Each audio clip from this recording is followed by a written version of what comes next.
Welcome back to rTech. Most EVs come with a range anxiety problem, but not this one. This is the all-new ETrance Neo.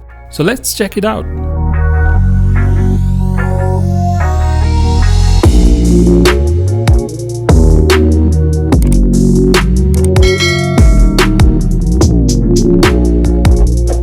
If you follow e-bikes, you should know what the ePloto 7G is. I'll put up a picture here.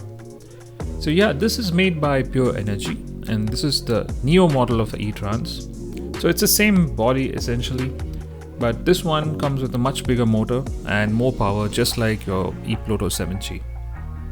So the bike looks really exciting. Size-wise, this is almost as big as say a TVS Scooty. Just that this is a little more advanced. You have disc brakes in front and you have dual shocks at the back.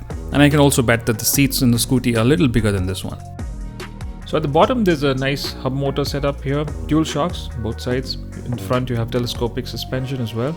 It isn't a very big bike, but it looks very comfortable. I'm really happy to see EVs getting to look like normal petrol bikes. I mean, at first glance this will really not look like one of those new generation EVs, right? I mean, it looks like one of those petrol bikes. I'm really happy to see that. These rear taillights are really elegant. They have these beautiful LED TRLs going on across the length of the tail lamp. At the front you have this nice bright LED headlamp. I'll show you that in a minute. And these beautiful dual DRLs. So this is a very nice looking setup. So there's a ETrance Neo badging as well. Up front you have these tires 90x90 along with disc brakes. This bike does support regenerative braking, which means you charge your battery every time you brake. At the rear you have drums. The tire is different at the back. This is a 3.0x10. So the footrests are pretty simple here. You have a nice grab rail and the meter console. So here is where I think there could have been a little bit of improvement. It's a very small LCD display. It's very visible in the morning.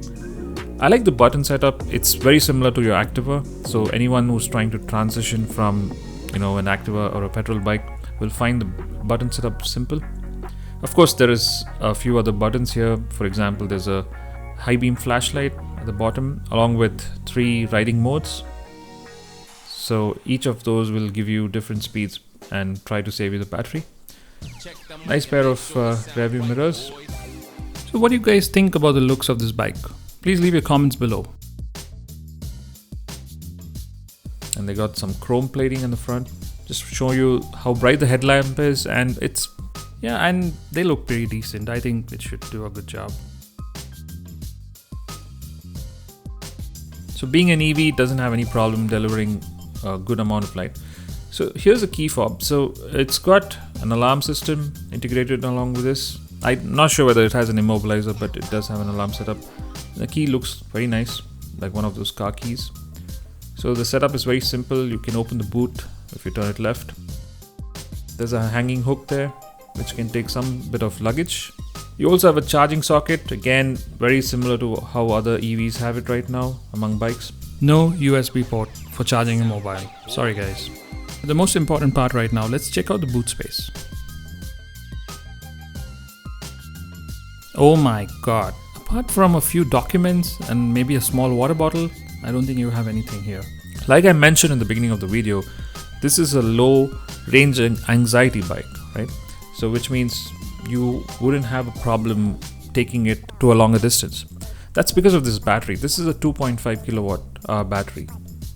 So this bike on eco mode, riding it in eco mode, will give you at least 120 kilometers. So that's a good amount of range, honestly. And the bike looks nice. And this will do at least 60 kilometers per hour in power mode. It doesn't have anything too fancy to, make it look like an electric bike. It doesn't shout out. Yeah, this is where I feel that this bike could have done a little better. That LCD display is just too small for this whole console. So yeah, they've integrated most of the functions into it. So if I put the indicators, you will see that the blinker comes up in the display. I'm sure they're going to upgrade this sometime. And again, There are bulbs being used. I wish this was LED, but there is a bulb used, so more power consumption. So these are smaller issues, but I mean, let me show you how big this bike actually is. This weighs just about 78 kgs, which is really nice. And me being about 5'9", I mean, when I sit on it, I feel that I've taken almost 90% of the seating space. So that's a little tricky if you want to take 2 people on this bike, but it has a payload capacity of 150 kgs. So how does it ride? I mean, this one has a 2.2 kilowatt motor. So it's a hub motor with a decent capacity, and you have a big battery, which means this bike can do at least 60 kilometers, even with 2 people. As for the floorboard, I still feel this is a slightly higher floorboard than expected. It should have been a little lower since there's no battery there. But yeah, if you are tall and if you have long legs, you will feel that the floorboard is a little too high. Apart from that, the bike itself looks very easy to handle. It's just 78 kgs. I mean, it's really easy to throw around corners.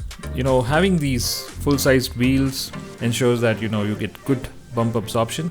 So in mode 1, the bike goes to about 35 kilometers per hour. In mode 2, it crosses about 40 kilometers per hour, 40 to 45. And in mode 3, it's about 55 to 60. There's ample torque in this 2.2 kilowatt motor, and the gradability is about 12 degrees, which is really good. You shouldn't have any problems climbing those flyovers. Just wanted to show you the speedo console, and this is with 2 of us going on it, and it's easily touching 50 kilometers per hour. And you know, the suspension is pretty okay. I mean, just like any other EV, they're not too great, but it's not too bad either. The braking is nice. It has these small discs in the front. I think it's about 180 mm.